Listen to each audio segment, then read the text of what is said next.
nuestra Biblia, mis queridos hermanos, amada iglesia, en el libro de Santiago. Santiago, capítulo 1. Estamos viendo algunos principios, exhortaciones, advertencias del medio hermano del Señor, aquel que le vio la resurrección y que está declarando en una de las primeras cartas que la iglesia recibió a los creyentes en la dispersión unas verdades que están demostrando, que están recordando verdaderamente la salvación que ellos viven y dicen tener. Santiago capítulo 1.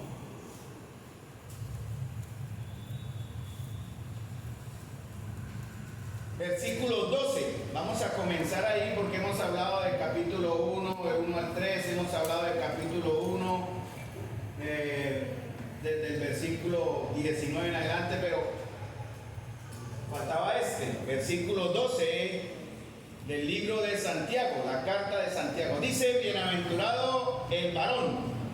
Ya cantamos un bienaventurado aquel cuya transgresión ha sido perdonada, pero aquí dice que bienaventurado el varón que soporta la tentación, porque cuando haya resistido la prueba, recibirá la corona de vida que Dios ha prometido a los que aman. Vamos a arrancar desde el capítulo 1, obviamente recordando, volviendo otra vez algunos pensamientos que el apóstol nos deja en esta hermosa carta. Santiago está enseñándonos y comienza enseñándonos en el capítulo 1, verso 2, hermanos míos, tengan por sumo gozo lo máximo en sus vidas cuando os halléis en diversas pruebas.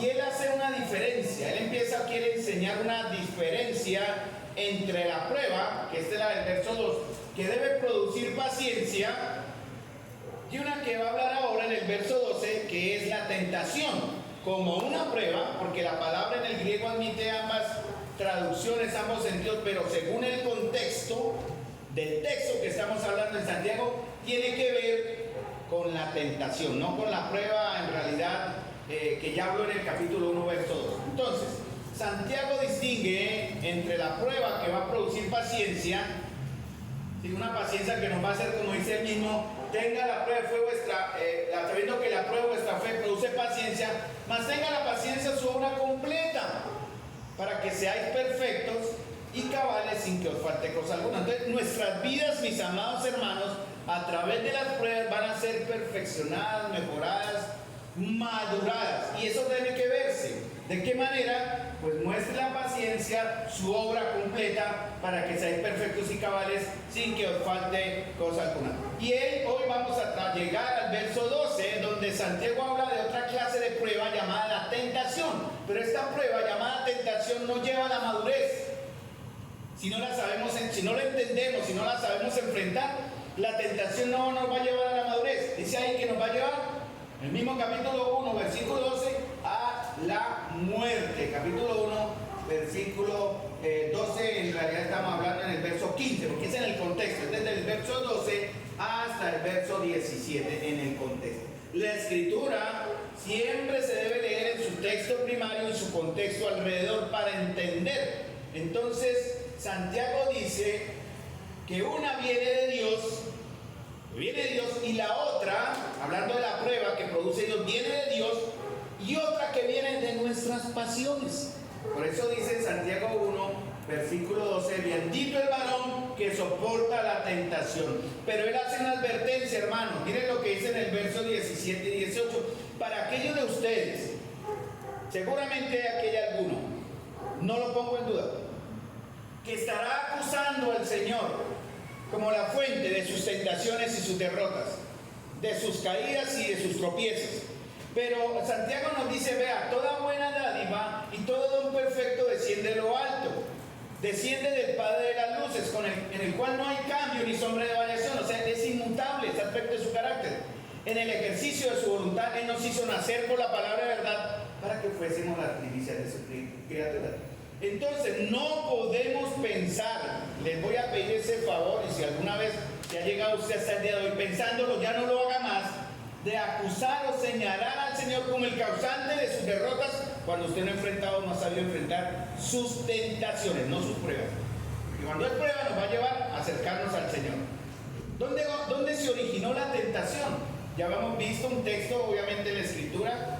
No comenzó en Génesis, comenzó miles de años, no sabemos en qué momento, en los mismos cielos. Ezequiel 28:15 habla que se originó en los cielos, en el corazón, en la voluntad de un ser creado como perfecto, que decidió rebelarse. Y él fue tentado, pero ¿cómo así tentado? Ese ángel perfecto fue tentado. ¿Y dónde le surgió la tentación a ese ángel perfecto? Bueno, en su voluntad y en sus sentidos, llamémoslo así, y en su libertad, él deseó. No está malo desear. La palabra concupiscencia en realidad significa un deseo intenso, no es malo en sí. Aunque muchas veces cuando hablamos de concupiscencia lo primero que pensamos es pecados sexuales, pero no necesariamente. Es un deseo intenso. Y este enemigo de Dios ahora tuvo un deseo intenso de querer ser como Dios. Dice la Escritura en 28:15 de Ezequiel: perfecto eras en todos tus caminos desde el día en que fuiste creado hasta que la iniquidad se halló en ti. Más adelante, ese enemigo de Dios, viendo la creación perfecta del Creador, donde él reorganizó después de una rebelión grande en los cielos, reorganiza la creación, Génesis del capítulo 1 y 2, hasta el 3 prácticamente. Y él engaña a la más débil, o a la creación más débil, o a la criatura más débil, en ese momento. Satanás tentó engañando a Eva en el huerto del Edén, ¿sí? Empezó a hacerle dudar de la palabra de Dios. Y ella a su vez, cuando fue ya engañada, llevó a Adán a que probara el huerto que Dios, el fruto que Dios había prohibido y había dicho: no coman de ese árbol, porque el día que él comiere ciertamente morirás.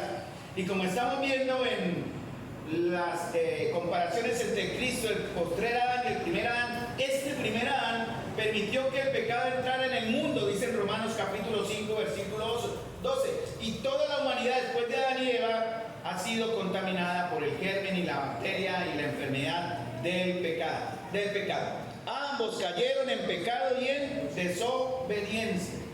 Entonces, hermanos, el pecado entró en el mundo por un hombre y eso se ha dado a todo el género humano, porque el ADN nuestro viene de Adán. Sea usted moreno, sea blanco, sea rubio, sea lo que sea en su raza o en su... No, venimos de un gen primario que se creó, que se formó en el huerto de Edén. Entonces, hermanos, todos estamos, escuchen bien, expuestos a la tentación y necesitamos la gracia de Dios para resistirla. Ahora, lo que vamos a ver hoy, si Dios me permite ser claro, y le voy a rogar al Señor, permíteme ser claro, porque esto es de, gran importancia entender de dónde viene la tentación y cómo enfrentarla para madurar, para crecer. ¿Cómo funciona la tentación? ¿Cómo creen ustedes que funciona la tentación? Bueno, el proceso y el cómo funciona la tentación es la misma. ¿Qué pasó? Es el mismo proceso por el cual pasó Eva. Y va a funcionar para nosotros de igual manera. Eso no ha cambiado. La táctica, la estrategia del enemigo va a ser la misma. Le funcionó con Eva, le funcionó con Adán, le funciona con nosotros. Porque él aprovecha. Él tiene en cuenta una serie de factores que le traen un beneficio a él. Vamos a ver cuál. Como dije, cuando dice la palabra en Santiago 1, bienaventurado el varón que soporta la tentación. Porque podemos ser tentados de muchas maneras, ¿no?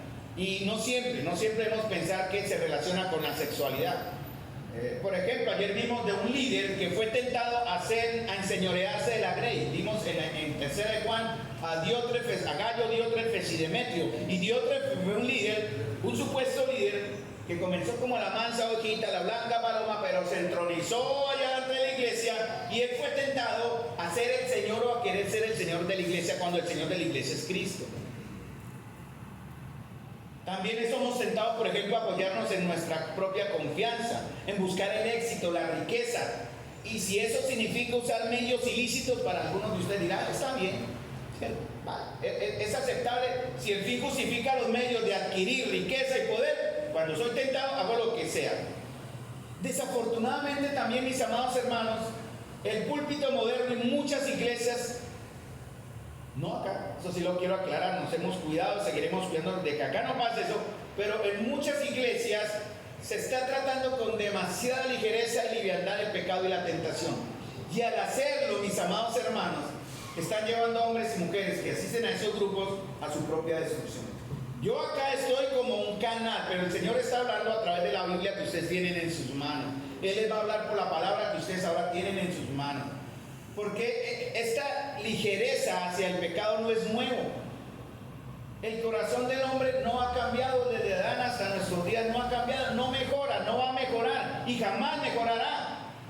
Algunos han dicho, bueno, cambiemos la sociedad como enseña el comunismo y así el hombre será intrínsecamente bueno. Mentira.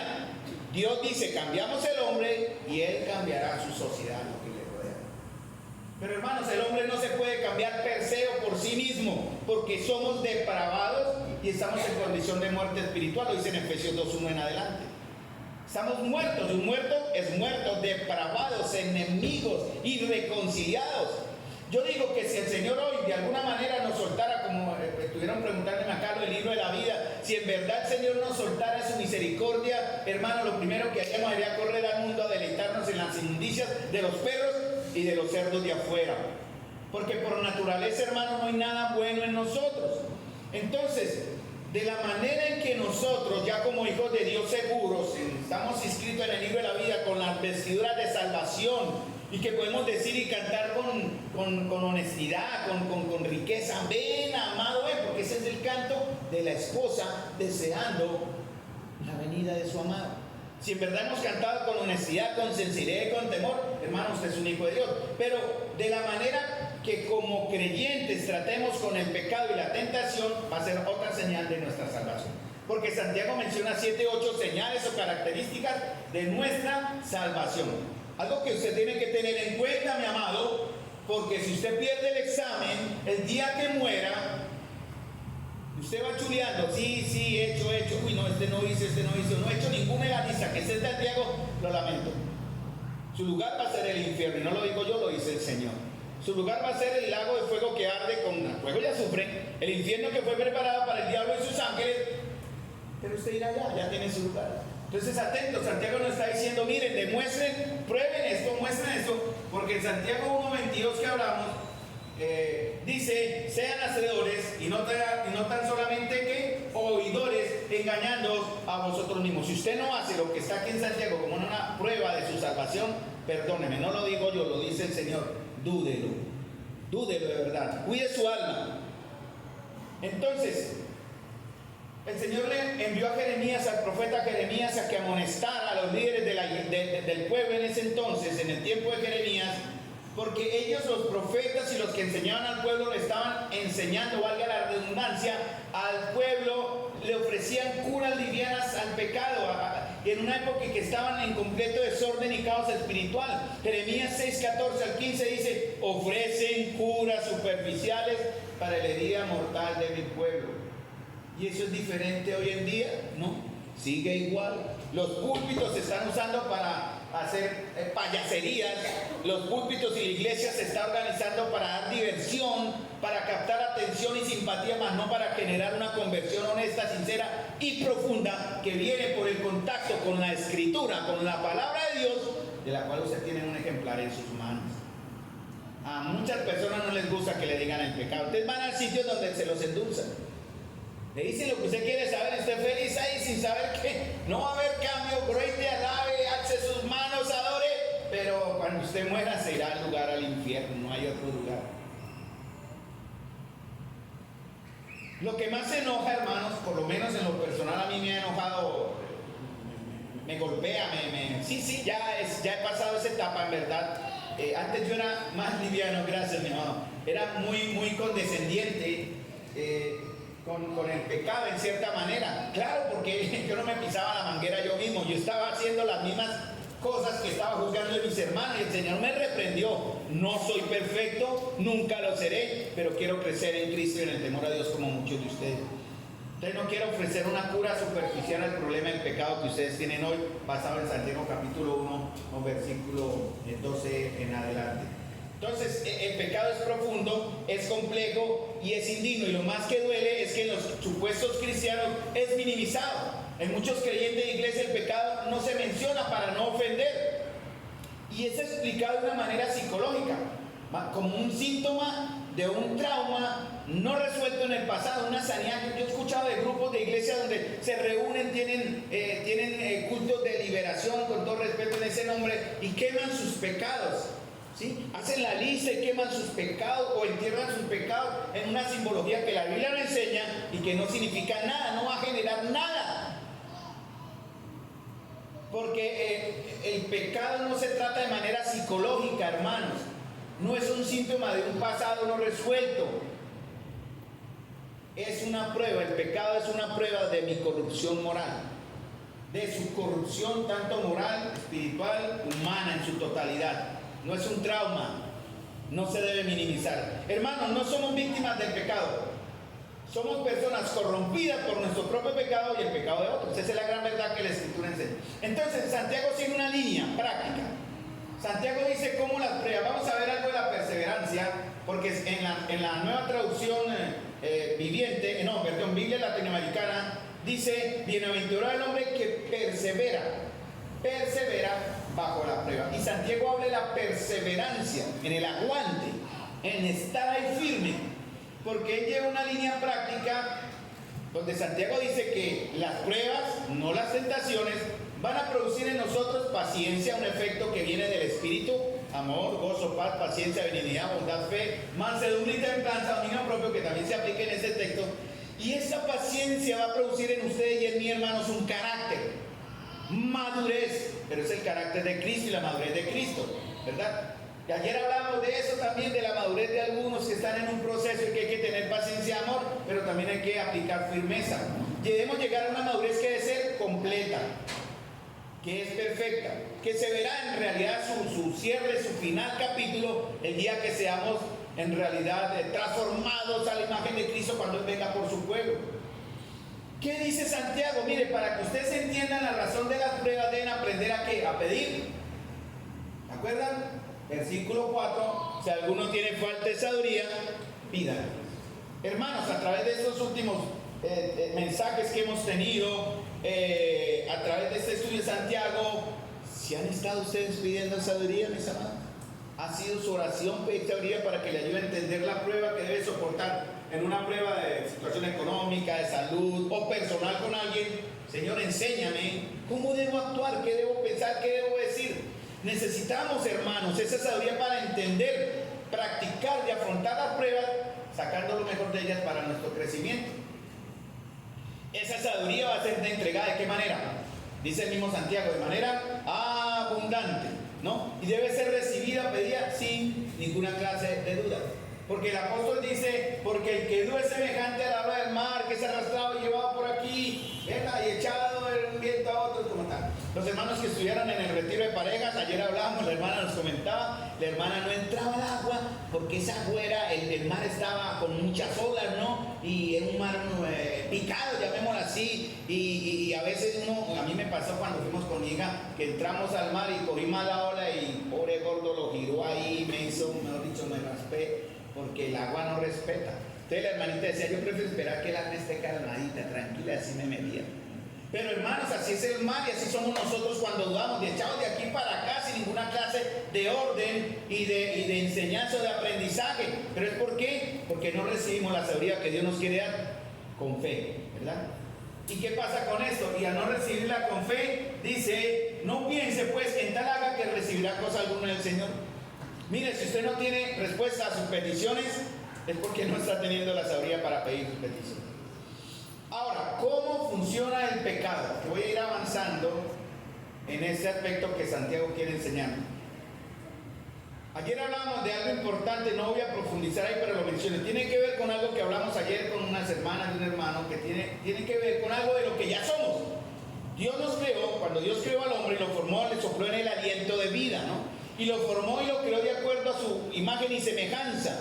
Y le dio vida, Dios le dio la vida, ¿no? No se la dio a los árboles, le dio vida, una vida espiritual que le permite al hombre comunicarse con Dios, buscar a Dios, orarle a Dios.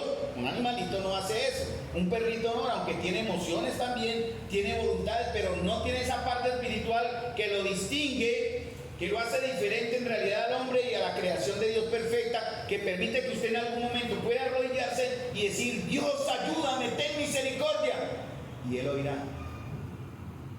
Entonces, ¿cómo funciona el pecado? Tiene que ver con nuestra naturaleza. Ayer hablamos de eso: cuerpo, alma y espíritu. Tiene que ver con lo que somos en nuestros sentidos. ¿Saben cuáles son los sentidos, no? Lo que usted ve, lo que usted oye, lo que usted prueba, lo que usted dice o lo que usted toca. ¿Sí? 5 sentidos. Tiene que ver con eso, porque comprende lo que somos como personas. Y esos sentidos alimentan nuestra mente. Forman parte de la manera de cómo va a funcionar el pecado. Aquí es donde viene la enseñanza, ¿no? Tiene que ver con la parte del alma. Mientras que con el espíritu nos comunicamos y relacionamos con Dios, esa parte humana que tiene emociones, voluntad, sentimos, oímos, hablamos, tiene que ver con el funcionamiento o con la anatomía de la tentación y el pecado. Por ejemplo, mire, Eva, llegó el intentador y dijo: con que Dios les ha dicho que no coman del árbol de la ciencia del bien y el mal. Pero Eva, ¿qué pasa? Dice en Génesis capítulo 1, que Eva fue llevada por su tentación por uno de sus sentidos. ¿Se acuerdan? Génesis capítulo 3 dice que Eva vio, ¿cierto? Usó sus sentidos. Está en el huerto, está en el texto, capítulo 3, versículo 6. Y vio la mujer, o sea, usó un sentido, sus ojos, dice, y vio la mujer que el árbol era bueno para comer. Y en su mente dijo: es agradable a los ojos, es delicioso, se ve jugoso, tiene buen color, tiene buen olor, pero ¿cómo sabrá? Y ella comió, usó su otro sentido, y como consecuencia murió espiritualmente y más tarde físicamente. Los deseos de sus ojos, los deseos de su carne y la vanagloria de la vida de esta mujer, porque ella dice: y vio la mujer que el árbol era bueno para comer, los deseos de los ojos, que era agradable a los ojos también, eran los deseos de la carne, y árbol codiciable para alcanzar la sabiduría, la vanagloria de la vida, la llevó a ir, ¿no? A andar, ir allá, coger el fruto y comerlo. Y esto es parte, hermanos, de cómo funciona, de la explicación de cómo funciona la tentación y como resultado del pecado. ¿Qué hubiera pasado si Eva hubiera sido ciega? No puede ver el fruto, no hubiera conocido el fruto, no hubiera tenido en cierta manera. Por ejemplo, David sale en la tarde, que en lugar de estar despierto cantando sus salmos y al frente de sus ejércitos, sale el flojo en la tarde perezoso, y lo primero es que ve. ¿A quién ve? A su vecina. ¿Y qué pasó con su vecina? La codició. ¿Y qué pasó con su vecina? La tomó. Y ahí llegó el pecado. ¿Se acuerdan de Acán? La historia de Acán en Jueces, cuando entraron a Jericó: maten, entren adelante y así será el Señor con aquellos que se rebelan contra el pueblo del Señor, el Señor exterminará. Pero él le dijo al pueblo: entren de frente y maten. Y Acán entró cortando cuellos, pero él vio, porque él más adelante lo confiesa, hubo una derrota y todos dijeron: pero ¿por qué fuimos derrotados? Porque alguien tomó la maldición que Dios había dicho no cojan. Y él después confiesa: pues vi entre los despojos un manto babilónico muy bueno, 200 ciclos de plata, un lingote de oro de peso 50 ciclos, lo cual codicié y tomé. Y acá están escondidos bajo la tierra en medio de mi tienda, y el dinero bajo de ellas. Como consecuencia, murió Acán, murieron sus hijos, murió su familia. ¿Y por qué ellos? Porque ellos también vieron cuando él escondió bajo de la tienda, seguramente fueron cómplices. Y miren lo que hace el pecado, hermano, las consecuencias tan delicadas de su pecado, de mi pecado en la vida de otros. ¿Pensará que no afectan? Demasiado, afectan más de lo que usted piensa. Santiago 1:15, mis amados hermanos. Vuelvo a Santiago capítulo 1, versículo 15. Entonces, todo comienza, la tentación empieza a funcionar usando nuestros sentidos, ¿no? El gusto, el oído, el olfato va a afectar la mente. Porque dice Santiago 1:15: entonces la concupiscencia o los malos deseos, después que han dado a luz o han concebido o formaron idea en su mente, da a luz el pecado, y el pecado consumado da luz a muerte. Fíjense que en este verso hay una serie de pasos que si usted se detiene antes de consumar, aún tiene respuesta, aún tiene perdón de Dios. Ser tentado no es malo. Quiero que también entiendan, ¿no? La tentación no es mala. Es mala si usted actúa y le da vida. Pero es buena si usted, ya lo vamos a ver, aprende de esa tentación y resiste. ¿Y qué perdón? Y resiste. Por ahí me están dando, pero es que no leí los labios. Hermanos, nuestros sentidos, escuchen bien, porque ahí está la clave, nos pueden llevar a la vida o a la muerte. Porque como dije ahorita, un ciego no hubiera podido ver la fruta como Eva lo vio, un ciego no hubiese visto el lingote de oro como Acán lo vio, y un ciego no hubiera codiciado a Betsabé como fue en el pecado de David. Una sola mirada de Eva, una sola mirada de David, una sola mirada de Acán, o una sola mirada mía, una sola mirada de cada uno de ustedes, puede ser la razón de mi propia muerte espiritual, hablando de los ojos, porque también puedo usar otras cosas. Porque así funciona la tentación, se aprovecha de nuestros sentidos que van a alimentar nuestra mente. Porque mis sentidos forman parte de mi naturaleza, ¿cierto?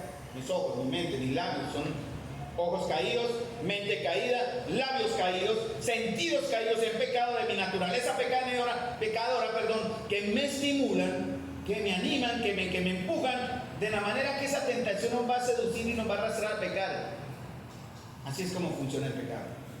Por eso Pablo decía, miserable de mí, ¿quién me puede librar de este cuerpo de muerte, hermanos? Bendito el varón que soporta la tentación. Porque cuando haya resistido la prueba, vea, si usted resiste es una prueba de ¿qué? ¿Qué dice Santiago 1:12? Si usted resiste la prueba, eso será una señal de ¿qué? Sí, hermana, dígalo. ¿De amor a quién? A Dios. Hermanos, ¿cuántas veces caímos en tentación y después al pecado, demostrando así que aborrecíamos al Señor? Pero aquí dice, bienaventurado el hombre o la mujer que aguanta, que soporta, que resiste la tentación, porque cuando la haya resistido la prueba recibirá la corona de vida que Dios ha prometido a los que le aman. Usted no puede estar aquí si no ama a Dios. Y si usted está aquí sin amar a Dios, usted no es de aquí. Gracias por la visita. Espero nos siga acompañando y que su corazón sea transformado para que en verdad llegue a amar a Dios y a obedecer a Dios. No todo el que participe en la carrera cristiana es bienaventurado, es el que persevera. Escuchen, esa es la palabra también, persevera. Porque muchos en la carrera como creyentes cristianos se cansan o nos cansamos y abandonan. Otros ni siquiera la empiezan. Yo fui uno que casi ni empiezo. Yo me bauticé 18 años, iglesia, la que queda en la 22, se me fue la que está en la 22 con 105. Se me fue el nombre ahorita de la iglesia, qué pena. Ahí me bauticé a los 18 años. A los 3 meses, hermano, no duré sino 3 meses, yo me aparté del Señor por más de 10 años. Que nadie hizo un seguimiento conmigo, ¿no? Yo simplemente cumplí el ritual, sin entender los alcances de mi decisión al bautizarme. 10 años perdidos de mi vida, hermano, de los cuales lamento y que el Señor por su misericordia. O sea, yo fui uno de los que ni siquiera empecé, pero el que la termina, hermanos, el que permanece, dice, será aprobado y recibirá una recompensa. Una señal de nuestra salvación, vea, de que ustedes en verdad son hijos de Dios, es que perseveran. La perseverancia es una señal de que amamos a Dios. ¿Cómo sabemos que amamos a Dios? Que perseveramos. Lo contrario, es la misma respuesta. El Señor en Juan 14:15 dijo una gran verdad. Si me amáis, guardad mis mandamientos. Esa respuesta solo se la puede dar usted. ¿Ama al Señor? Entonces, si yo fuera, bueno, eso se aplica a mí, pero vamos a poner solo un ejemplo para que entiendan. Si yo quisiera saber si usted es salvo, ¿yo qué debo ver? Su obediencia. Los frutos de pronto pueden demorar mientras madura, pero la obediencia inmediata. Porque una obediencia parcial no es obediencia, hermanos. ¿Obedezco mañana? No. Obedezco hoy cuando el Señor ordena, no cuando usted quiera, cuando le dé la gana, perdone la palabra, cuando tenga, cuando sienta que debe hacer. No, obediencia inmediata. Mi desobediencia habla de que no amo a Dios y que hay algo que está por encima de Dios. ¿Qué es? Algo que ha cautivado mis afectos, algo que me ha esclavizado más de lo que mis afectos han sido cautivados por Dios. Hay algo en la vida de muchos de nosotros que está ganándole a Dios. ¿Cuál será? ¿Qué cosa será? Tiempo, trabajo, fama, dinero, no sé. Hay algunas cosas en sus vidas que están por encima de Dios. Y usted está aquí diciendo que ama a Dios y no creo. Porque si hay cosas que en ese momento lo tienen atrapado, esclavizado, más de lo que Dios debe ser en su vida como un Señor, usted no es un hijo de Dios. Lo digo yo basándome en la Escritura. Puede ser al contrario y usted me callará la boca en el día que estemos delante del Señor. Entonces, ¿qué significa la perseverancia, mis amados? La perseverancia significa no ceder a la presión. Porque más adelante, en el verso 13, empieza a decir, ¿por qué no debemos ceder a la presión? Para demostrar mi obediencia, mis amados hermanos, no puedo ceder a las presiones, ni externas del mundo, ni internas de mi naturaleza caída. Las internas me presionan, aprovechándose del pecado que aún mora en mí. Y las externas nos presionan con ofertas de todo tipo que el mundo nos hace. ¿Sí? ¿Qué clase de amigos tiene usted? ¿Qué buenos amigos tiene usted? O amigas, hermano. Dando el ejemplo de la amistad, ¿no? ¿Son amigos que los llevan a buscar del Señor? ¿O son esos amigos o amigas que dicen, venga, está triste, vamos allí, bebamos algo y olvidémonos de la vida? Sí, es como el ejemplo. Yo tenía amigos de esos, de verdad. Ellos no me llevaban a la iglesia, ellos me sacaban de la iglesia. Vamos, Carlos, allí, vamos. Triste, ¿no? Solo es un ejemplo, pero ustedes pueden poner el que quiera ahí. El pecado que mora en mí se aprovecha internamente y hay otras cosas externas que también van a aprovechar. Entonces, hermano, por eso Santiago comienza con el verso 13 con algo muy interesante. El enemigo que tenemos, según Santiago 1:13, el enemigo más poderoso que tenemos, ¿cuál es? ¿Cuál es el enemigo más grande que nosotros tenemos? Lo está enseñando Santiago. Cuando en Santiago enseña cómo el pecado me hace caer, él habla de un enemigo. ¿Quién es? ¿Quién que? Yo mismo. Ahí no menciona a Satanás. Algunos le echan la culpa al diablo. No, es que el diablo me obligó. No sea mentiroso, hermano. No se engañen. No, es que el diablo tuvo la culpa. Mentiroso. Y cuando no puede con el diablo, no, es que Dios tiene la culpa. Peor todavía. El peor enemigo que nosotros tenemos somos nosotros mismos. Satanás puede tentarnos, claro. Pero el principal enemigo que menciona Santiago aquí en el texto 13 es el que duerme conmigo, que se levanta conmigo, que vive conmigo, que anda conmigo. No es Marta, soy yo. Soy yo, hermanos. Por eso Pablo decía miserable de mí. Porque la naturaleza pecadora forma parte del funcionamiento del pecado. Cristo fue presionado, ¿se acuerdan? Después de ser bautizado fue llevado por el Espíritu al desierto y fue presionado por Satanás de 3 o 4 maneras. De manera externa, ¿no? Di que esas piedras se conviertan en pan. Ven, adórame porque todo esto me ha sido entregado. Mándate del pináculo del templo y muestra así que Dios te ama. ¿Cómo le respondió el Señor? Con la palabra, con la escritura, con la verdad. Porque una de las maneras en que podemos resistir la tentación es con la palabra, con la escritura, con la verdad. Cristo fue presionado por el pecado, fue tentado y presionado por Satanás por 40 días, lo quiso llevar a que dudara de la provisión divina, de la condición divina y de la protección de Dios. En Hebreos 4:15 dice, nuestro sumo sacerdote comprende nuestras debilidades. El Señor Jesús pasó por esta situación para darnos a nosotros, dice, nuestro sumo sacerdote comprende nuestras debilidades porque enfrentó todas y cada una de las pruebas que enfrentamos nosotros, sin embargo, Él nunca pecó. Jesucristo, hermano, no cedió a la presión. Y si nosotros queremos perseverar, demostrando así que estamos en la posición de Dios, en la posición que Dios nos puso, no debemos ceder a la presión. Ayer las niñas tuvieron un tiempo de enseñanza, un tiempo de recogimiento con las hermanas maduras mayores. ¿Para qué? Para enseñarles a ellas y darles principios de vida para que resistan y no se dejen presionar por las cosas del mundo. Las niñas que están creciendo, que están empezando a ver la vida de una manera diferente, donde sus cuerpos se han cambiado y empiezan a ver niños y a gustarle niños y cosas así. Y una serie de tentaciones, hermanos, que el mundo descaradamente les entrega para atraparlas, robarlas, destruirlas, y no lo podemos permitir. Padres, no pueden permitir que eso suceda con sus hijos, teniendo la responsabilidad de ustedes en la fe, obviamente la primera, pero también el cuidado que la iglesia quiere ofrecer para que eso no suceda. Hermano, no permitamos que Satanás ponga el pie en la puerta. Eso significa que, a veces, es un ejemplo, ¿no? Llega el vendedor, Señor, cómpreme esto. Y usted, no, Señor, gracias. Y pone el pie, ¿no? En el hueco. Venga, Señor, cómpreme. No, hermano. No permita que el enemigo ponga el pie en la puerta de su corazón. No deje que él meta la tranca ahí. O que la tentación también ponga su pie en su corazón. Porque Satanás va a aprovecharse de lo que somos para llevarnos a una tentación, a que genere un pecado y genere pecado, genere muerte. Hermanos, miren, no debemos perder nuestro propósito, que es asemejarnos a la imagen del Señor. El propósito es ser santos, de guardarnos santos, porque las emociones comienzan y controlan nuestras mentes, su mente y las mías. Entonces, si cedemos terreno a la tentación y nuestra mente es capturada, todo va a comenzar aquí, ya voy para allá, nuestra caída no tiene freno. Caemos porque caemos. ¿Cuándo es tiempo de tratar con la tentación entonces? Cuando empecemos a sentir atracción. Una atracción por algo que será mucho antes de la primera acción o mordida. Todo comienza en ese proceso. Cuando empecemos a sentir el deseo de algo. Porque una vez que mordamos el fruto del pecado, hermanos, seremos atrapados por el veneno del placer. Llámese el pecado que quiera.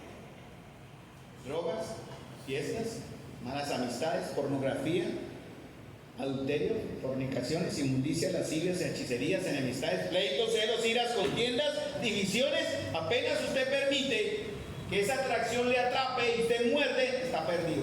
Porque la perseverancia no solamente significa no ceder a la presión, sino la perseverancia también requiere que tengamos un propósito específico y único. Por eso el apóstol Santiago dice, no sean como la ola del mar, tengan una sola fe, no tengan un corazón dividido, porque un corazón dividido les va a hacer caer. Isaías les dijo, después de haber degollado a los profetas de Baal, dice, escojan. No tengan un corazón dividido, hermanos. Ustedes aquí, si Dios, el Dios que ustedes dicen seguir aquí en esta mañana es Dios, síganle. Pero no sigan a los dioses de afuera, no se engañen.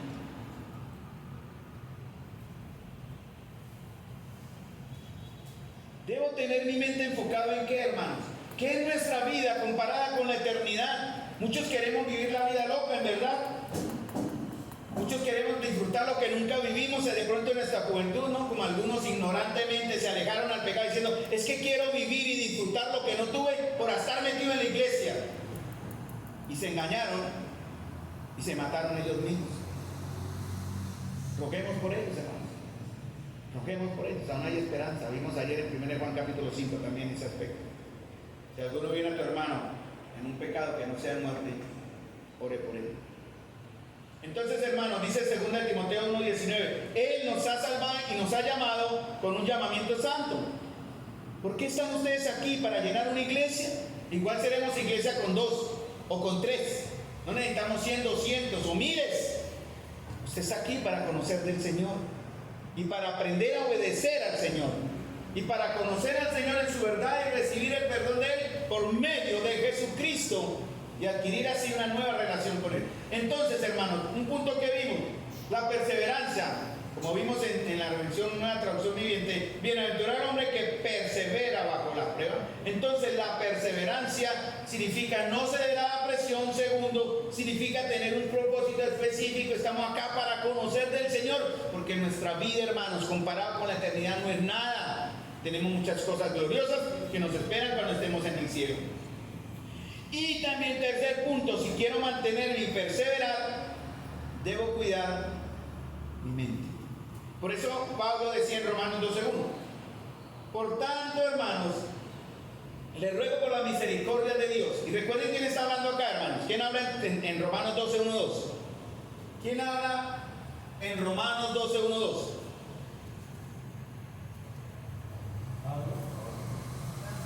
No. Pablo escribió. ¿Quién habla en Romanos 12:1? El Señor. Hermanos, piénsenlo, es el Señor el que dice por boca de Pablo. Yo no soy Pablo, de pronto estará hablando por boca mía, no sé, espero que sí.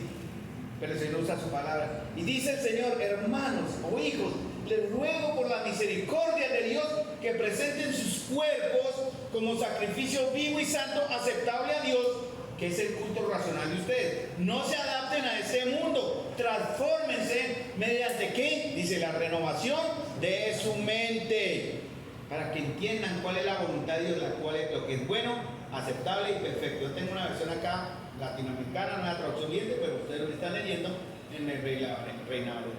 Entonces Pablo, el Señor por medio de Pablo, quiere que entendamos el papel de la mente, escuchen bien, de la mente en la perseverancia de nosotros como creyentes. Y le dice a los creyentes, no imiten las conductas ni las costumbres del mundo, dejen que Dios los transforme en nuevas personas. Cuando les cambie, ¿qué? Su manera de pensar. Por eso dice en Efesios 4:23, renuévense en el espíritu de vuestra mente. Cuando tengamos nuestra mente, eso que está en nuestro ser, como la parte del alma, que piensa, que razona, que tiene sentidos, que ve, que oye, que habla, que toca, dice entonces, vamos a entender que la voluntad de Dios es buena, agradable y perfecta. Ahora, si no queremos ser esclavos de tentaciones y pecados, tenemos que renovar la mente. Ese es el orden. Si usted no está renovando la mente, usted está en el círculo vicioso del pecado. A veces cuando tenemos consejería preguntamos, bueno, ¿y cómo le va? No, hermano, otra vez volví a caer. ¿Cómo así? Bueno, no lo dice el perfecto, pero dice por lo menos ya rompí ese ciclo. Eso yo lo digo con honestidad. Pero hay unos que aún no han roto el ciclo y pecan, confiesa, y ahí están enredados. ¿Por qué? Porque no han renovado su mente. No la han cambiado y siguen enredados en ese engaño de la tentación y el pecado. Porque hermanos, cuando los deseos carnales llegan, voy a tratar de reemplazarlos con la verdad de Dios. Ahí es donde está. Cuando nosotros tenemos consejería, le decimos a algunos, bueno, no os ha sobrevenido, 1 Corintios 10:3, algunos lo saben, no os ha sobrevenido ninguna tentación o prueba que no sea humana, pero fiel es Dios que no nos dejará ser tentados más allá de lo que poder resistir, sino que hará juntamente con la tentación que salida. Cuando usted esté siendo tentado, ¿qué tiene que hacer? Busque la salida, porque Dios se la va a dar. Y le decimos a algunos, ore, ponga música cristiana, o dale el volumen, no pasa nada, cante, no abra las puertas, no esté solo, llámeme. A mí me han llamado a horas de la noche, hermano Carlos, estoy en el, venga, oremos, hablemos, distraigámonos. Gracias por los que han llamado, espero que hayamos hecho el trabajo. Pero el Señor le dará la salida, pero hay que empezar a cambiar la mente usted mismo ahí, porque no siempre va a tener compañía, no siempre va a tener música, haga ejercicio, no siempre va a poder hacer ejercicio y sudar y no caer en tentaciones, porque todo está el problema en su propia mente. Tenemos que aprender a llevar nuestra mente, nuestros pensamientos, que dice en 1 Corintios también 10, cautivos a la obediencia de Cristo. Por eso tengo que conocer la palabra, hermanos, para que la palabra me hable a mí mismo. Ese es el alter ego. Yo tengo otro Carlos en mí, se llama mí mismo. Y ese mí mismo, yo digo, Carlos, no cometa. Entonces, mí mismo le dice a Carlos que está en tentación y me cito la palabra. Cítese la palabra. Tiene que conocerla, pero tiene que estar en su mente, obviamente, ¿no? Porque al hablarse a sí mismo, la verdad de Dios saca lo que la tentación quiere o que está metida en su propia mente. Hay un poder que nos esclaviza, un poder que está dentro de nosotros. Se llama naturaleza. Aún está luchando. ¿Se han visto las imágenes? Yo he visto videos de algunos animales, no la cola. Vi el otro día una serpiente, no sé qué animal era, así era serpiente de larga, le cortaron la cabeza. Y le mocharon la cabeza y el cuerpo duró un tiempo haciendo así. Así es nuestra naturaleza. Cristo le cortó la cabeza en la cruz, pero ella todavía tiene sus reacciones y todavía nos están llevando a pecar de una manera miserable. Por eso debemos cuidar nuestra mente, porque en nuestra mente está el centro de la operación de nuestra vida. Controla nuestras decisiones, emociones, literalmente controla también mis acciones. Entonces, ¿cómo logra Satanás ganar? Si atrapa la mente. Por eso a veces no hay que pelicular. Ayer hablamos también de eso, ¿no? Ojo con deducir cosas que no tienen un fundamento, porque su mente se empelicula. Y usted se arma la película. Mi hijo me critica mucho y digo, tenga cuidado, que no, papá, usted se forma. No, hijo, pero algún día está. Tenga cuidado. No, si usted se forma una película. Pues sí, también estoy viejo y yo me empeliculo. Marta no llega, ¿con quién estará? Está trabajando. No, hermano, tengamos cuidado. Ahora sí, tengamos cuidado, porque una mala acción de un mal pensamiento da una raíz de un pecado. Por eso usted a veces juzga a los hermanos sin saber y empieza a mirar y dice, está mal. Y usted no tiene base y empieza, ¿qué estuvo haciendo antes? Así somos. Miren, hay dos digamos, personas que quieren nuestra mente. ¿Saben cuál es el primero? ¿Quién es el primero y más grande que quiere su mente, hermanos? El Señor. El Señor quiere su mente. Y pero Satanás también la quiere. Por eso dice el Señor en Marcos 12:3, dice, amarás al Señor tu Dios, ¿se acuerdan? Que con todo tu corazón, con toda tu mente, con toda tu alma. Dios también quiere. Dios lo anhela. Oh, pagó el precio, hermanos. Él no va a perder su inversión con usted. Por eso Él quiere transformar nuestras mentes. ¿Me están entendiendo muy bien hasta ahí? Con la verdad y la exposición de la palabra. Yo por eso soy muy bíblico en ese aspecto. Que la Biblia hable. Yo uso aquí mi nota, mire, aquí tengo notas. Si yo las leyera aquí como están acá, mi predicación dura 20 minutos, leyéndolas.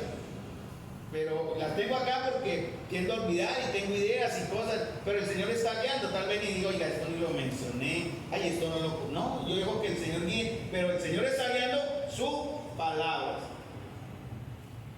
Entonces, si Satanás logra controlar su mente, él va a dirigir su vida.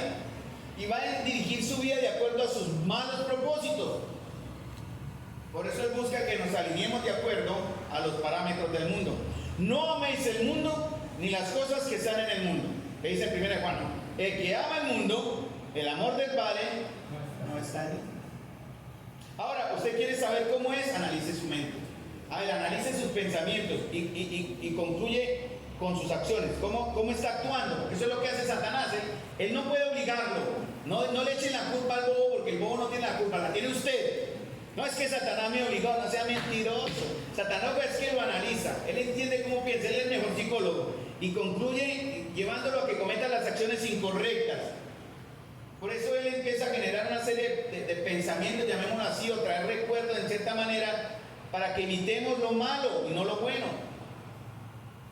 Miren, hay 3 palabras que son importantes, que están en Isaías, creo. No, Isaías, perdón, tiene varios textos, pero no los anoté. Solo les digo, la exposición de la palabra está en el Salmo 19, me va a dar información. Ustedes ahora, al exponerse a la Biblia, van a recibir una información, ¿cierto? Van a aprender algo. De pronto no sabían, hoy lo aprenden. Pero si no hacen nada, ¿qué queda en eso? ¿Cómo queda eso? Mera información. Algo aprendió, pero nada más. Gana información, y así ha pasado con muchos hijos de Dios, ganan la información, pero ahí se quedan. Pero la información, la exposición de la palabra, o sea, leerla, me da información, y eso me tiene que llevar a algo, un tercer punto que es transformación. Porque lo que yo recibo me debe llevar a actuar, a moverme de acuerdo a lo que Dios dice, porque ya soy libre para hacerlo, porque la sola información no cambia. Ay, conocí que debo amar a mi hermano. Ah, bueno. Ayer hablábamos de eso, ¿no? De la manera práctica de amar a nuestros hermanos, ¿no? Cuando hablamos en 3 de Juan, cuando Juan le habla a un hombre llamado Gallo y le dice, Juan con mucho amor, lo dice en 3 de Juan, el anciano Gallo, el amado a quien amo en la verdad. Un hombre que se permitió amar, que se hizo amar, que generó el amor. Y Juan no amaba en la verdad, porque unas veces, hermanos, podemos amar a los hermanos con amor y nos amamos. Pero el verdadero amor se conoce en la verdad. ¿Cómo en verdad? Cuando esté en una situación, cuando esté en un problema, cuando esté en una situación de dolor o de crisis, ahí estamos. Entonces, hermano, para que me entiendan, debo tener primero exposición, yo medito en lo que comprendo, en lo que recibo, como usted soy, reflexiono y después hago la aplicación. Entonces viene el tercero, que es transformación. Por ejemplo, el corredor. Un corredor desarrolla sus habilidades como un ciclista. Voy a ganar el Tour de Francia. ¿Y qué hace el ciclista? Sube la cicla, sabe cómo funciona, en qué momento entra una relación, un cambio. Sabe que los vientos de costado golpean, sabe que tiene que haber un gregario y un bueno, todo eso. Pero ¿de qué le sirve eso si no hay qué? Practica. La misma. No le sirve conocer los métodos, tener información de métodos, estrategia y manera. Tiene que ir a entrenar. Así pasa con nosotros, hermanos. La transformación de mi mente requiere exposición, meditación y aplicación.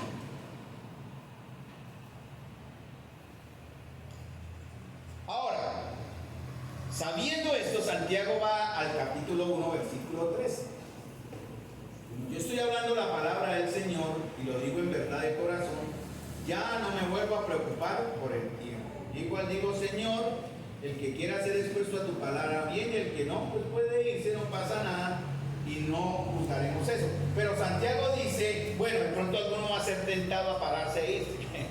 Santiago dice, ojo con esto, miren, cuando alguno es tentado, no diga que es tentado de parte de Dios, porque Dios no puede ser tentado por el mal, ni él tienta a nadie, sino que cada uno es tentado cuando ¿qué? Del deseo de mi hermano, no, del deseo de la iglesia, menos de su propio deseo, dice, es atraído y seducido. Ahora, hermanos, nosotros somos expertos en un término psicológico que se llama proyección. No sé si ustedes lo habrán oído algunos, la proyección en la psicología. La proyección en la psicología es, ¿en qué consiste la proyección? Atribúyele a los demás las características negativas de lo que le provocan ansiedad. Eso es lo que hace el psicólogo, proyéctelo. En realidad lo que dice, échele la culpa al otro. En pocas palabras. Cuando usted va al psicólogo, él va a aplicar la proyección. En ese aspecto es, a ver, ¿de qué manera él logra que usted culpe a otros o ven otras características negativas que le van a provocar o que le van a provocar angustia, pero que usted no quiere reconocer como razón suya? Así vamos a proteger nuestro ego de sentimientos desagradables, de culpa, de vergüenza. Pero ¿qué pasa? Va a impedir el crecimiento, va a impedir la resolución del conflicto. Culpar a los demás va a generar ganancias aparentes porque yo descanso, ¿verdad? Va a evitar de pronto un castigo, va a mantener el autoconcepto, va a dejar de descargar ira, pero también tiene graves consecuencias en sus relaciones. Hermanos, aún en las cosas de la moral, en el tema de la moral, que no tiene nada que ver con otros temas, uno dice, no es mi culpa, alguien lo puso ahí. Por ejemplo, una vez entré, esa es mi historia, entré en mi casa, en mi baño, vivíamos en una zona humilde y la mamá estaba colgadito ahí, colgadito, en un baño humilde. Y yo entré al baño, mi esposa ríe porque sabe cómo pasó. Y yo entré al baño, hermano, les juro, yo no toqué ese baño, yo no toqué la mamá, yo no lo toqué, hermano. Yo entré y se cayó solo. Cuando fue, yo no sé en qué momento, ¡tacas de pan! No, eso, yo solo salí y dice, ahora dicen que fui yo. Pero ¿quién más era, hermano? ¿Quién más pudo ser? Porque dije, lo toqué, lo tumbé, pero si no hubiera estado ahí, yo no lo tumbo. Eso fue la conclusión. Y eso tiene que ver con lo mucho que hacemos. ¿Qué hizo Adán cuando el Señor le dijo, con qué hizo? ¿Qué dijo lo primero Adán? No, y Adán fue peor. Culpó a Dios y culpó a la mujer. La mujer que usted me dio, yo no tuve la culpa, fue ella y fue usted. Eva, ¿y usted por qué pecó? No, fue la serpiente. Ay, perdón, fue la serpiente. Porque por naturaleza queremos culpar a otros, hermanos. Por eso dice, cuando alguno es tentado, no diga que es tentado de parte de Dios. Porque ¿saben qué es lo que pasa, hermanos? Eso tiene que ver con mi conciencia. Si yo logro evitar que mi conciencia me acuse, voy a evitar que me afecte el pecado. Por eso, Adán y Eva, ¿cómo supieron que habían pecado? ¿Cuál fue la primera reacción?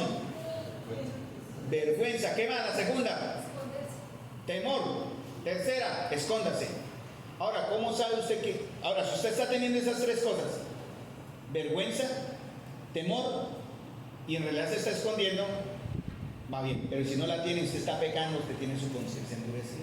¿Sí me entienden el ejemplo? Solo mírense. A ver, ¿cuál fue el último pecado que hizo? No lo comente. Pero piense si tuvo vergüenza. Si no tuvo vergüenza, está en graves problemas. Piense si tuvo temor. Si no tuvo temor, está en grave problema. Piense que al menos se escondió, pero muchos están acá con el pecado que cometieron hace unas pocas horas atrás. Yo era uno de esos. Y lo digo con pena, pero ilustrativamente, hermano. Yo era de los que llegaba al culto de la iglesia, habiendo pecado el sábado anterior. Dios tuvo misericordia. Por eso un principio espiritual sobre el engaño, la proyección o autoexoneración es que siempre antes de llegar a mi culpa yo culpo, hay dos culpables, cierta manera, otros o el Señor. Eso es natural, hermano, no se sientan mal también por eso, porque eso viene de nosotros, pero hay que enfrentarlo. Porque ¿cómo es posible, hermanos, que seamos tan necios para pensar o atrevernos siquiera a dudar o insinuar que Dios, que es tan santo, cuyos ojos son limpios y aborrece el pecado, pueda siquiera ser el origen de una mala acción o palabra o acción pecaminosa? Pero hay algunos que lo creen. Algunos ignorantes y necios dicen, para excusar eso, repiten como loros una verdad que no está en la Biblia. Dios aborrece el pecado, pero ama el pecado. ¿Sí lo han escuchado esa frase? Eso es una mentira. Si me dicen el texto en qué versículo, me dicen qué versión de la iglesia, porque en la Biblia no está. Pero algunos se escuchan, ay no, Dios me ama a mí, pero odia mi pecado. Hermanos, si eso fuera así, ¿por qué al infierno van los pecadores y no al pecado? Pero Dios es tan santo, hermanos, tan puro y tan perfecto, hermano. ¿Cómo podemos pensar siquiera, hermano, que ese es el origen de nuestras malas acciones? Dios es juez justo, dice la Escritura en el Salmo 7:11, y Dios está airado contra el impío todos los días. Primer principio espiritual. Segundo principio espiritual es que Dios santo puede probarnos que Dios es santo, es justo, pero no tentarnos. Eso es una gran diferencia. La diferencia es que la intención de la prueba es fortalecer nuestra fe y nuestra relación con Dios. Esa es la meta. Y está relacionada, escuchen bien, con entender el carácter de Dios, que debe mejorarse en nosotros. 1 Pedro 1:7 dice que es necesario que nuestra fe sea aprobada porque es mucho más preciosa que el oro. Yo estoy aprendiendo a superar las pruebas que Dios me da pensando en el carácter de Dios. Lo que estoy recibiendo no puedo pensar que Dios es injusto, que Dios no es soberano, que Dios no supo. Eso es dudar del carácter de Dios. La fe es preciosa y sí o sí debe ser probada, hermano. La intención de la tentación es diferente, es debilitar nuestra fe y nuestra relación con Dios. La tentación está relacionada con mi naturaleza pecadora. Por eso Efesios 5:15 dice, miren pues con diligencia cómo andéis, no como necios, sino como sabios. Porque lo contrario de sabios, ¿cuál es? Ya lo dijo Santiago, lo dijo Efesios. ¿Qué es? Necios. En la Biblia habla de tres clases de creyentes, en cierta manera, porque aplicamos para nosotros. Los necios, los insensatos o los simples. Entonces, en la iglesia hay cuatro clases de personas: sabios, necios, insensatos y simples. ¿Cuántos de aquí son sabios? Alcen su mano, no lo hagan. ¿Cuántos de aquí son necios? Menos alcen la mano. Insensatos, simples. Yo estando aquí en este lugar, pues me miro en el espejo, yo veo uno de los primeros, obviamente, no me exonero, pero también puedo ver en algunos de ustedes que son necios, insensatos y simples. Porque muchos de ustedes, conociendo y entendiendo la verdad, con poca inteligencia y rebeldía no la practican o la ignoran. Porque una de las tácticas de Satanás, mis amados hermanos, una de sus mejores trampas, es llevarnos a que ignoremos a Dios. Esa es la clave de Satanás, no a que seamos enemigos de Dios en ese aspecto, sino que lo ignoremos, como que no le prestemos atención.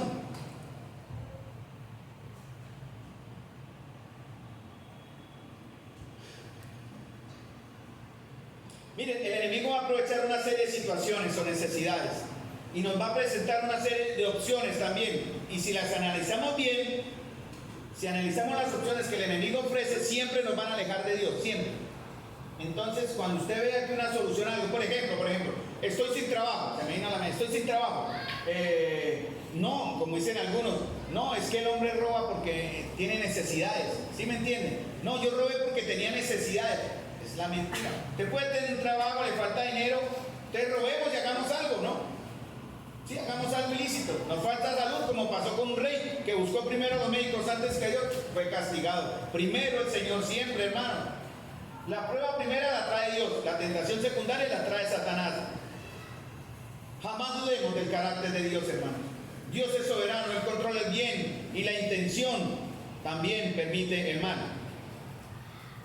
Por ejemplo, en la crucifixión, Dios no puso el mal en los sacerdotes, el Señor no puso la idea en Judas de traicionarlo, o en los judíos para que lo rechazaran, o en Pilato para lavarse la mano. Dice en Hechos 2:23 que el Señor fue entregado por el determinado consejo y anticipado conocimiento de Dios, al cual ellos prendieron y mataron por manos de inicuos, crucificándole. En ningún momento el Señor insinuó ni empujó a estos hombres, ni lo empujará a usted, ni le insinuará a usted que peque. Ellos simples y nosotros simplemente pecaremos y Dios nos dejará, porque serán nuestras decisiones. Sin embargo, Dios usó la muerte de Cristo para glorificar su nombre. Dios está tan en contra del pecado que Santiago le dice a los hermanos allá y a nosotros, para que jamás dudemos del carácter de Dios, dice en Santiago 1:16 al 18: amados, no erréis, toda buena dádiva y todo don perfecto desciende de lo alto del Padre de las luces. No piensen que eso que viene en usted, que está sintiendo ese deseo, viene de Dios, viene de su propia pasión. ¿Cómo puede pensar que Dios le va a tentar y ser el autor del mal cuando fue Dios quien por medio de su palabra nos hizo nacer de nuevo? No se le ocurra pensar, hermano, por favor, que el Señor es el autor del pecado. Santiago 1.14 dice, 1.14.15 de la clara, cada uno. No, hermanos, que el grupo me llevó a pecar. No, la palabra de Dios dice, huye de las pasiones juveniles, pero no, es que estaba con mis amigos, ellos me llevaron a pecar. No sea mentiroso. Cada uno es tentado, dice Santiago 1.15, cuando es llevado y seducido por su propia pasión. Después, cuando la pasión ha concebido, da luz el pecado, y cuando el pecado es consumado, engendra muerte. El pecado funciona así, hermanos, escuchen. Viene la tentación, primero, ser tentado no es malo, ¿no? Después él se aprovecha de nuestros propios deseos. Y esos deseos, es eso que yo quiero, me seducen y me arrastran. Y de esos deseos, que son mis deseos, nacen actos pecaminosos. Y el pecado, cuando se le deja crecer, da luz a la muerte. Por ejemplo, mire, Satanás no le va a traer, primeramente usted va a ser tentado por algo que en el pasado ya fue tentado. ¿Sí me entiende? Porque usted no se levanta a ser tentado por algo que no conoce. Les doy un ejemplo. Satanás a mí no me tienta a comer verduras. Seguro, no me tienta a comer verduras. Pero si me ponen una hamburguesa con Coca-Cola, uy, hermano, me empiezan a hacer aquí esa. ¿Sí o no? Yo sí. Y así es como él se aprovecha. Allí sí voy a caer, porque es lo que me gusta. Aunque sepa que fue el colesterol de mis padres, esté todo su mismo, pero es mi deseo, ya lo había probado, entonces nace esa concupiscencia, ¿no? Ya la estoy oliendo, hermano, mire. Una hamburguesa con Coca-Cola de 3 pisos, como que me regaló Kevin y me conté en el sitio de los hermanos, pero Satanás conoce, él sabe lo que a usted le gusta y le va a llevar entonces a que usted en sus deseos previos, y Santiago nos hace responsables de esos deseos previos, porque esos deseos ya están en mí, dice de mi propio deseo o concupiscencia. Santiago lo explica con claridad, hermanos, ténganme paciencia. Mire, paso 1, la tentación llega y captura nuestra mente y deseos. Paso 2, la mente es capturada y comienza a barajar posibilidades. Bueno, ¿cómo me como la hamburguesa? ¿Dónde voy? Que la gorda no se cuenta porque ella me controla. Debe escondido, ¿no? ¿Qué posibilidades hay de cómo hacer las cosas? En todo pecado, usted es con un pecado más o menos bueno, imaginen un pecado aborrecible, pero es el mismo paso, llega, captura su mente y usted empieza a barajar posibilidades de cómo me meto, a ver, cómo entro a la pornografía, cómo voy a ver a las niñas en el bar, cómo me veo el tajo de cerveza y todo eso, porque hay cosas que no se pueden hacer abiertamente, entonces tiene que buscar la manera de hacerlos escondiditos. Porque el pan comido en los cultos, dice la palabra, es sabroso. Y usted empieza a pensar, entonces paso 3, la imaginación que ya está rodando acá, dispara más fácilmente mis deseos, por lo prohibido. No es difícil, es mucho más fácil levantar, hermanos, y crear un deseo hacia Dios, porque lo prohibido está en nuestra propia naturaleza. ¿Sí me entienden? Es más fácil caer en lo indebido que en lo correcto. Porque por naturaleza tenemos esa tendencia. Paso 4, los deseos disparados. Ya ese deseo ya me ruge aquí, ya tengo hambre, quiero mi hamburguesa. Desbocados ya no son racionales, sino emocionales.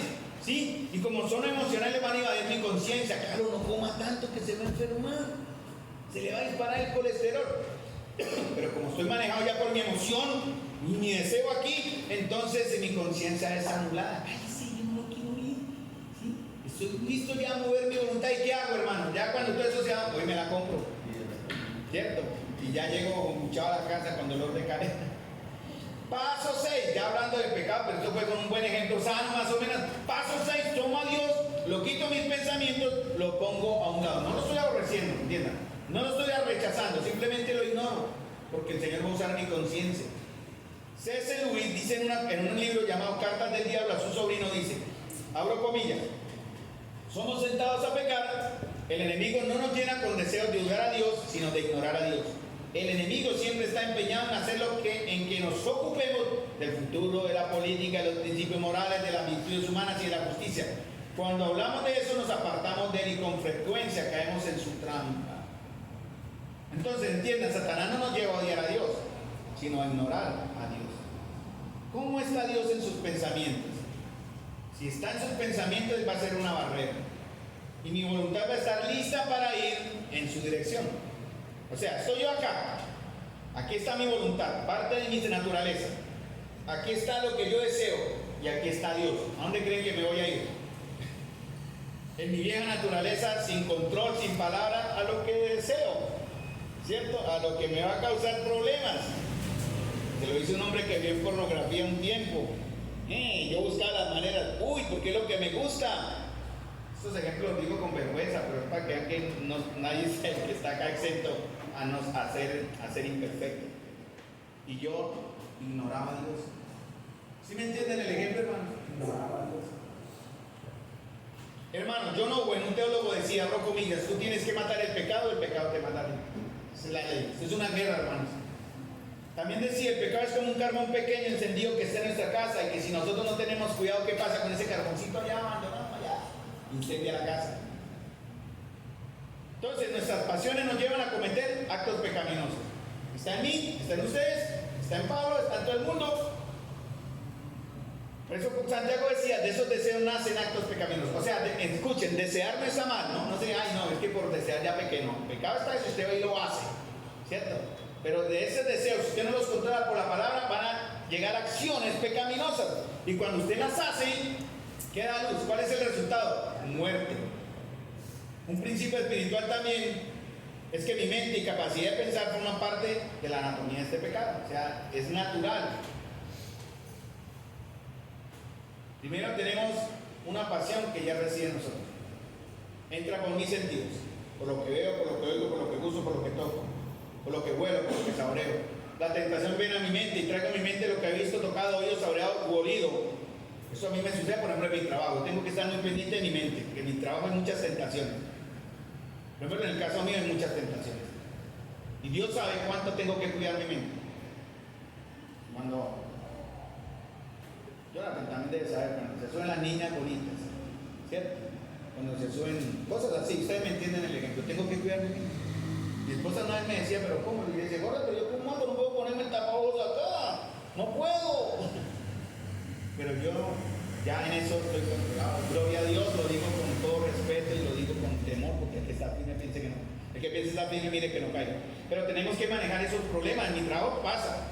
Debo cuidar mucho mi mente, porque mis sentidos cumplen un papel importante, hermanos, ya que solo puedo traer a mi mente o recordar sin haber visto las cosas, porque ya en el pasado lo he cometido. Escuchen, Satanás aprovecha eso. Cosas que yo ya hice en el pasado. Por eso el que ha pecado en alguna situación siempre tendrá esa tendencia a pecar. Siempre esa estará ligado todavía, créanme. Hay una inclinación.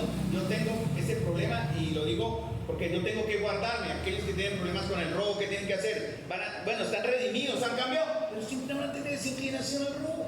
El que fue adúltero, hermanos, el que le faltó a su esposa acostándose con otra mujer, o usted mujer se acostó con otro hombre, va a haber esa inclinación, hay que tener cuidado. Por eso aférrense al Señor. El que vivió en pornografía, como en mi caso algunos, tenemos esa inclinación, hay que cuidarnos, hermanos, cuidar nuestra mente, que nos puede llevar a algo viví. No, usted puede estar en el computador ahí cuando ¡pum! Sale la imagen, y es fácil cliquear, ¿no? Clic, ¡pum! ¿Sí me entienden el ejemplo? Hermanos, cuidado. Varones y mujeres, cuidado. Porque debemos cuidar nuestra mente. ¿Qué es la tentación? La Real Academia de la Lengua dice que es el estímulo que induce a hacer algo.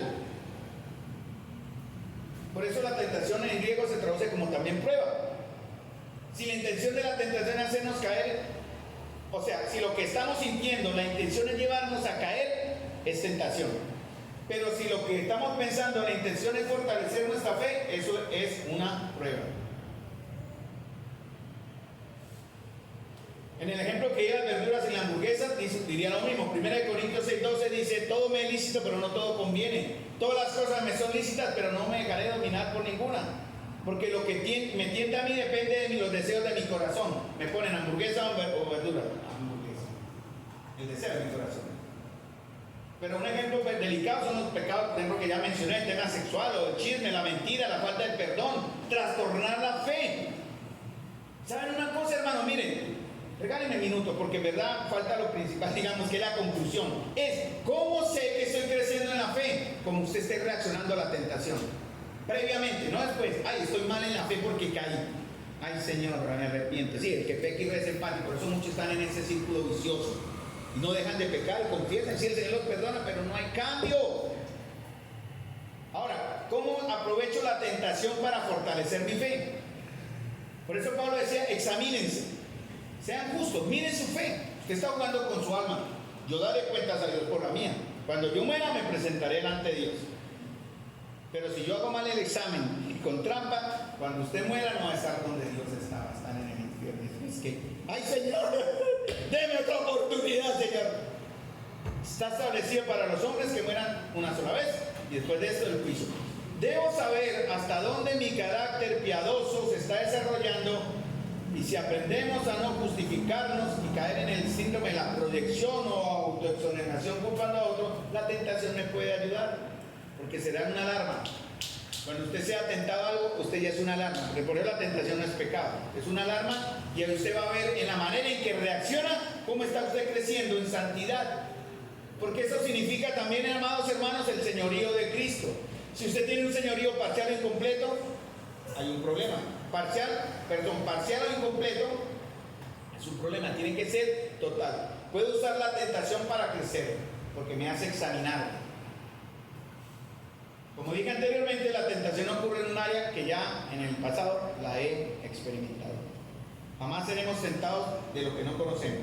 Jamás seremos tentados donde antes no conocíamos la tentación. Por eso en algunos temas, como dije en 1 Corintios, a los que aconsejamos decimos: aprenda, tenga las puertas abiertas suyas, llame a alguien, llame, márqueme, moremos, cantemos, haga ejercicio, sube, péguese un baño. Pero haga algo, porque el Señor le está dando a usted la salida para que pueda resistir. Siempre va a ser una salida. Ahora, digamos que usted ya aprendió, ya tiene la tentación, usted ya aprendió cómo evitarlas. Entonces usted ya sabe que su santificación está creciendo, no está ignorando a Dios. ¿Cuántos de ustedes están luchando con la tentación en este momento? Si están luchando con la tentación en este momento, miren, eso también es una evidencia de su fe. Pero les falta el señorío de Cristo. Como vaya a actuar es lo que va a determinar si va a ganar o va a perder. Jesús orando, miren, incluso orando usted tiene que decir.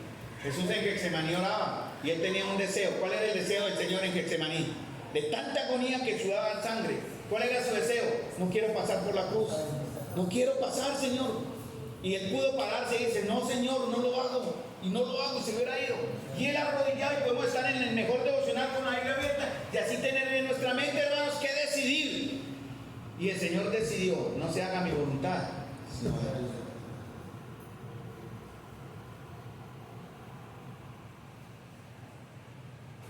Siempre el enemigo atrae las cosas que me interesan. Siempre me va a llevar a buscar suplir mi necesidad, aunque sean legítimas, de la manera incorrecta. Por eso el Señor hace una advertencia, terminando. El Señor hace una advertencia, Mateo 26:41. Porque saben una cosa, la tentación nos golpea cuando usted está dormido. Más descuidado está. Eso no es que le advierto: oye, aquí vengo, no. Usted está descuidado, págate. Cuando estemos desprevenidos, cuando no estemos alerta, va a llegar en cualquier momento. Sobre todo cuando usted está cansado. Por eso a veces hemos visto, cuando usted está en un gran tiempo de bendición, siempre vendrá un tiempo de prueba. Le digo a los que estuvieron en campamento, recibieron unos 4 días de gran bendición, prepárense para la prueba, se lo digo. Porque es una norma, es como una constancia. Porque ustedes vienen de pronto, bueno, agotados físicamente del viaje, o bueno, también de cierta manera, porque ese es un principio de una gran victoria. Después de una gran victoria uno se tiende a relajar y llegamos a pensar que de pronto vamos a necesitar algún gustico. Por eso el Señor dice en Mateo 26:41, léalo: verá llorar para que no entréis en tentación, el espíritu está dispuesto, pero la carne es débil. Consecuencias de caer en ese pecado, hermanos, ¿cuál es? Culpa, vergüenza, temor, culpar a otros. ¿Siente usted vergüenza por su pecado?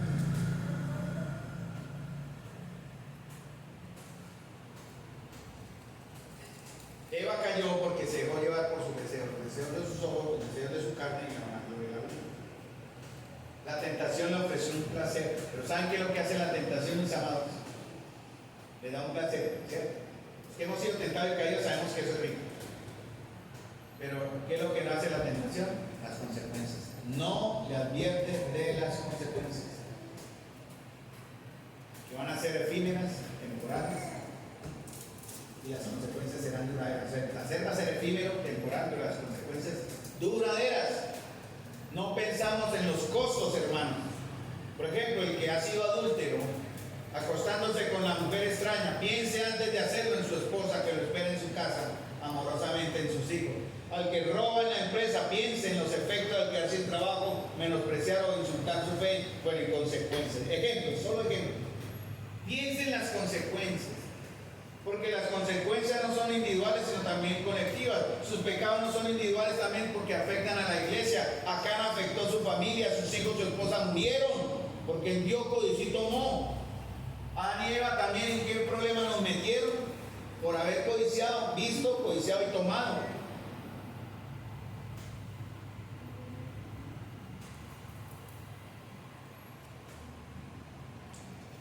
Mis amados hermanos, ¿cuál es la enseñanza de todo esto? Si usted ve la tentación, es una advertencia, y la manera en cómo esté reaccionando es una prueba de su fe y de su madurez.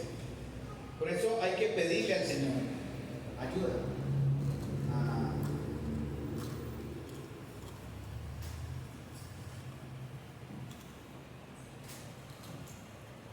Hermanos, es fácil perder nuestros afectos por Dios, pero es difícil volver a recuperarnos, se lo digo. Porque usted ya está enquistado en un pecado y ese pecado endurece. Es fácil perder sus afectos por Dios. Lo ignora, peca, actúa, tiene su gusto y después ¿qué? Pero para volver a recuperar sus caminos es muy difícil hacerlo nacer de nuevo, se lo advierto.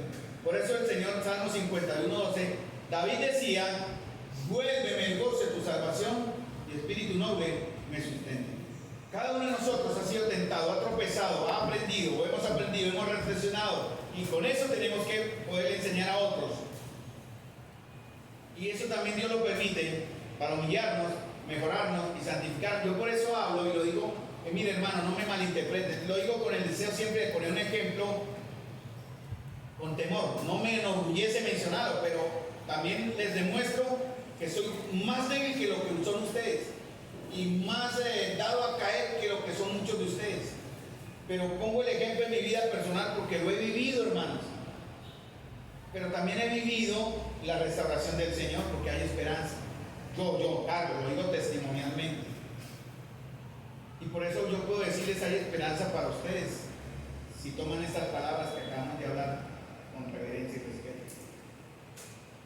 Por eso David decía: entonces enseñaré, después de pecar, y cuando el Señor le restauró, bienaventurado aquel, que ese salmo lo cantó él después de haber sido perdonado. Y que él dice después: enseñaré a los transgresores tus caminos y los pecadores se convertirán. Padre celestial, Señor de gloria, gracias te doy, amado, por la oportunidad, la bendición, Señor, el privilegio de poder compartir